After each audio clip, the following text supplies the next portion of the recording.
How did Somali-run childcare centers in Minnesota become linked to one of the biggest fraud cases in U.S. history? On December 26, 2025, a YouTuber and content creator named Nick Shirley posted a video called, quote, "I investigated Minnesota's billion-dollar fraud scandal," end quote, and it quickly reached almost 4 million views. In this video, Shirley goes around Minneapolis with a man named David to look into different childcare centers. David, who lives in Minneapolis, brought concerns to Shirley about suspicious behavior he noticed at some of the daycares, which is what started the whole investigation. The video went viral and caused a huge controversy across the country. It also led to people searching for more fraud in other states, freezing of childcare and development funding, and a lot of backlash toward the Somali community. This video ended up going viral and became a huge controversy across the entire country. It didn't just stay on YouTube, it led to people looking for similar fraud in other states, freezing childcare and development funding, and a lot of backlash toward the Somali community. Many people began associating the allegations with Somali Americans as a whole, even though the claims were about specific centers and not the entire community. From the news source CNN, an article titled, quote, "Key Figures in the Long-Running Controversy Over Alleged Fraudulent Safety Net Programs in Minnesota," end quote, explains that federal officials announced a temporary freeze on some childcare funding in Minnesota while they investigate possible misuse of government money. This funding comes from programs that are meant to support low-income families by providing meals and care for children. The controversy gained national attention after a viral video claimed that several Somali-run childcare centers were billing the government for services that may not have actually been provided. The video sparked widespread debate and political reactions, including comments from President Donald Trump and other public figures. However, state officials later inspected some of the centers mentioned and reported that many were operating normally at the time of the visits.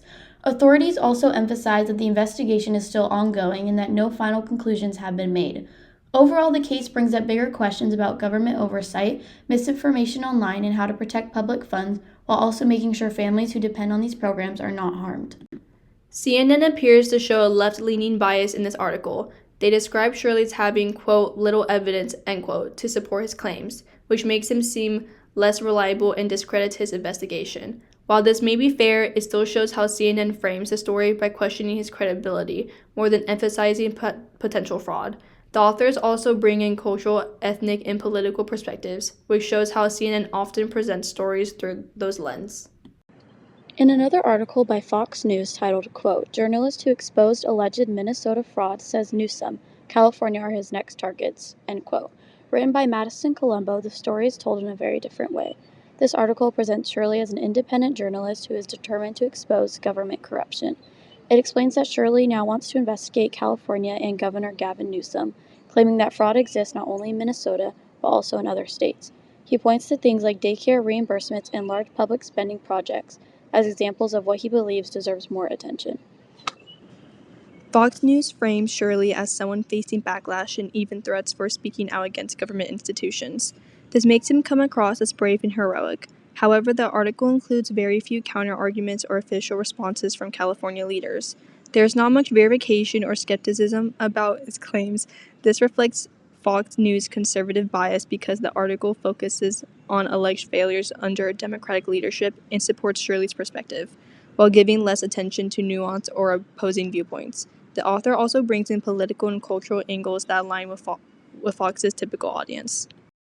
PBS News took a more balanced approach in their article titled, quote, "Federal agents probe fraud allegations targeting Somali childcare providers in Minnesota," end quote. Written by Nick Schifrin and produced by Jonah Anderson. In this article, they interviewed investigative reporter Jeff Mitro from the Minnesota Star Tribune. The article explains that federal agencies like FBI and Department of Homeland Security were sent to Minnesota in response to claims spreading online that some childcare centers, many run by Somali Americans, may have submitted improper funding claims. These claims started with the viral video posted by Shirley, which accused the centers of billing for services they did not provide. However, PBS clearly states that these claims were made without solid proof. Officials said they are investigating possible fraud across multiple federal programs, but they also questioned the accuracy of the online video. Some inspections showed that the children were present and that the centers were operating normally. The article also mentions that Minnesota has had large fraud cases in the past, especially during the pandemic, but those cases involve different programs and organizations.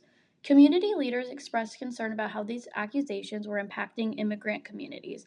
especially since the claims are still unverified. PBS is generally considered slightly left leaning, but this article shows low bias because it includes multiple perspectives and focuses more on facts than opinions. The Guardian article titled, quote, Behind the Somali Daycare Panic is a mother-son duo angling to be top MAGA influencers, end quote, written by Jason Wilson, takes a much more critical tone. The Guardian describes Shirley as a YouTube influencer who builds his platform around controversial and politically charged content. The article explains that the daycare video came right before the Trump administration announced a pause on federal payments and that the video was shared by major Republican figures. The Guardian also highlights that follow-up investigations by local news outlets found that little factual support for the most extreme claims in Shirley's video. They point out that no criminal charges have been filed against the specific childcare centers mentioned. The article also talks about Shirley's broader media activity, including traveling to political events and creating sensational content. Words like panic, sensationalize, and MAGA influencers show a clear critical stance. This reflects the Guardian's left-leaning editorial bias and skepticism towards right-wing media figures. Finally, the 19th published an article titled, quote, Here's what's really happening with childcare fraud in Minnesota, end quote. Written by Chabeli Carazana, this article focuses on fact-checking the claims from the viral video. According to the 19th, while fraud has happened in Minnesota's childcare system before, the idea that there is an epidemic of fraud is exaggerated. Inspectors found that most of the centers in the video were operating normally when visited. Empty buildings during certain hours do not prove fraud. Errors in funding can come from simple reporting mistakes rather than intentional deception. However, the 19th mostly focuses on claims that can be disproven and spends less time on claims that are still uncertain. This creates a left-leaning bias because it frames the story as exaggerated instead of unresolved. The article emphasizes calm explanations, meaning they are careless with their tone and official sources, which makes the situation feel less serious even though a federal investigation is still happening. By comparing all 5 sources and analyzing their language, tone, sources, framing, and what they left out, we learn that the media bias is not always about lying. Instead, it is about what each outlet chooses to focus on, how they describe people involved, and what perspectives they prioritize. Each source tells the same basic story, but in a different way depending on their audience and political leaning.